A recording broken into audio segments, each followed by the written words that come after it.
Bismillahirrahmanirrahim. Sebarkanlah bau harum ya Allah kepada kuburan beliau sallallahu alaihi wasallam yang mulia dari tetesan wangian salawat dan salam. Ketika umur Nabi Muhammad sallallahu alaihi wasallam 15 tahun sebelum menjadi Nabi sallallahu alaihi wasallam, beliau sallallahu alaihi wasallam pergi berdagang ke Syam untuk membawakan barang dagang milik Khadijah, seorang pengusaha wati yang sukses. Dalam perjalanan tersebut, beliau sallallahu alaihi wasallam disertai seorang budak Khadijah yang bernama Maisarah, yang bertugas melayani keperluan Nabi sallallahu alaihi wasallam. Pada suatu saat beliau SAW beristirahat di bawah pohon dekat gereja Natsuru. Di sana ada pendeta Kristen. Sang pendeta melihat bahwa bayang-bayang pohon itu melindungi tubuh beliau sallallahu alaihi wasallam. Sang pendeta berkata, orang yang berhenti di bawah pohon ini pasti seorang calon nabi yang punya sifat suci. Beliau pasti utusan Allah yang sangat diistimewakan oleh dengan anugerah dan keutamaan-keutamaan. Lalu sang pendeta bertanya kepada Maisarah, apakah di antara kedua belah matanya ada tanda kemerah-merahan? Pertanyaan itu untuk menjelaskan bukti-bukti yang sama. Kemudian Maisarah menjawab, ya. Maka dugaan sang pendeta benar, bahwa orang yang duduk di bawah pohon itu adalah calon Nabi dan Rasul Allah Subhanahu wa ta'ala. Kemudian sang pendeta berkata kepada Maisarah, engkau sekali-kali jangan menjauhkan diri dengannya, sertai dia dengan sepenuh hati dan ketulusan jiwa, sebab dia adalah orang yang dimuliakan Allah Subhanahu wa ta'ala dengan pangkat kenabian sebagai pilihannya. Setelah itu beliau sallallahu alaihi wasallam dan Maisarah kembali ke Mekah menghadap Khadijah. Khadijah melihat banyak wanita yang menyertai dalam rumah yang mewah, seolah-olah ada dua malaikat yang menyertainya di atas kepala beliau sallallahu alaihi wasallam yang mulia, juga melindungi beliau sallallahu alaihi wasallam dengan awan dari terik matahari yang panas. Lalu Maisarah bercerita kepada Khadijah bahwa sejak semula dia sudah melihat pemandangan ini dalam setiap perjalanan dengan beliau sallallahu alaihi wasallam.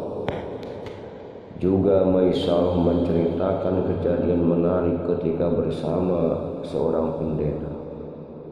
Juga menceritakan pesan-pesan yang diberikan pendeta itu kepadanya. Dalam proses perdagangan yang dibawa oleh Muhammad sallallahu alaihi wasallam, Allah telah melipat gandakan laba, keuntungan dan berkembang amat pesat. Mempertimbangkan semua itu, bagi Khadijah sudah jelas bahwa beliau SAW adalah seorang calon utusan Allah untuk semua makhluk, yang dianugerahi keistimewaan Allah, dekat kepadanya sekaligus menjadi pilihannya.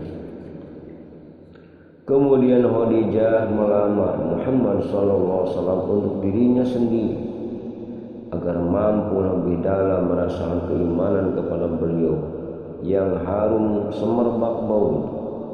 Padahal sebelumnya Khadijah banyak yang melamar dari para saudagar kaya.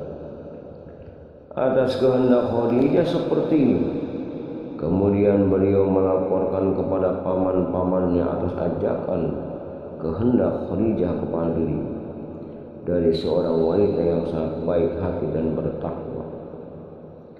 Ternyata paman-paman menyetujui hal itu, Sebab Khadijah memang sangat mulia, sangat i'tiqadnya cantik, nasabnya baik dan hartanya baik.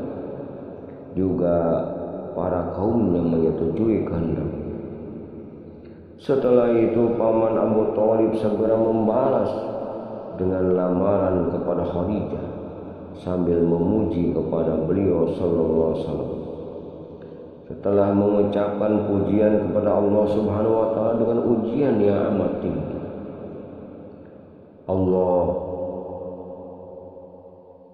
Abu Thalib berkata, Muhammad, demi Allah, dia itu menyimpan berita besar, di mana dalam berita itu terkandung tindakannya yang sangat mulia. Kemudian Khadijah dinikahkan dengan Muhammad sallallahu alaihi wasallam. Dinikahkan oleh ayah Khadijah sendiri, ada yang mengatakan oleh pamannya, ada yang mengatakan oleh saudara laki-laki. Demikian ini merupakan kebahagiaan Khadijah yang sudah nas menjadi ketetapan Allah Subhanahu wa taala di zaman azali. Semua putra dan putri beliau SAW adalah dari rahim Khadijah, kecuali putra beliau sallallahu alaihi wasallam yang diberi nama seperti nama Nabi Al-Khalilullah, yaitu Ibrahim. Ibrahim dari rahim Maria Al-Qibtiyah. Namun Sayyid Ibrahim meninggal dunia sewaktu masih anak-anak. Selain itu Nabi SAW tidak memiliki anak kecuali dari rahim Khadijah Al-Khuwailid. Sebarkanlah bau harum ya Allah kepada kuburan beliau SAW yang mulia dari tetesan wangian sholawat dan salam. Ketika umur Muhammad SAW sampai 35 tahun, orang-orang Quraisy membongkar Ka'bah sebab ada sedikit kerusakan yang disebabkan banjir yang menguasai wilayah Arab. Dan di saat itu orang-orang Quraisy saling sengket ingin mengangkat Hajar Aswad ke tempat semula. Sebab orang yang mengangkat Hajar Aswad tersebut setelah merenovasi Ka'bah selesai, dia memperoleh kemuliaan yang berharga bagi bangsa Arab. Maka setiap suku dari mereka saling berebut bisa ikut mengangkat Hajar Aswad. Persengketaan di antara mereka semakin memuncak sampai di antara mereka ada yang berani bersumpah ingin berperang satu sama lain. Sampai akhirnya mereka sadar dengan mengambil jalan bermusyawarah serta akan menyerahkan sepenuhnya kepada pendapat yang paling baik dan jujur. Kemudian diputuskan atas dasar musyawarah, barang siapa yang paling pertama memasuki pintu Ka'bah At-Saibah, maka dialah yang berhak memasang kembali Hajar Aswad ke tempat semula. Dan ternyata orang yang pertama kali masuk adalah Muhammad sallallahu alaihi wasallam. Orang-orang Quraisy pun langsung berseru, dialah orang yang dipercaya meletakkan Hajar Aswad. Kita menerima Muhammad sallallahu alaihi wasallam dan merelakan Hajar diangkat oleh beliau.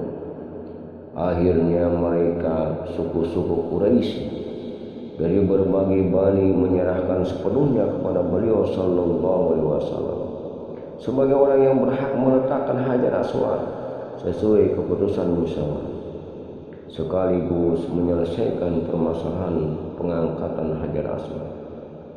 Lalu Muhammad sallallahu alaihi wasallam meletakkan Hajar Aswad di atas kain. Kemudian setiap sudut kain atas kebijaksanaan Muhammad sallallahu alaihi wasallam dipegangkan kepada masing-masing pemimpin kabilah untuk sama-sama saling mengangkat Hajar Aswad ke tempat yang tinggi.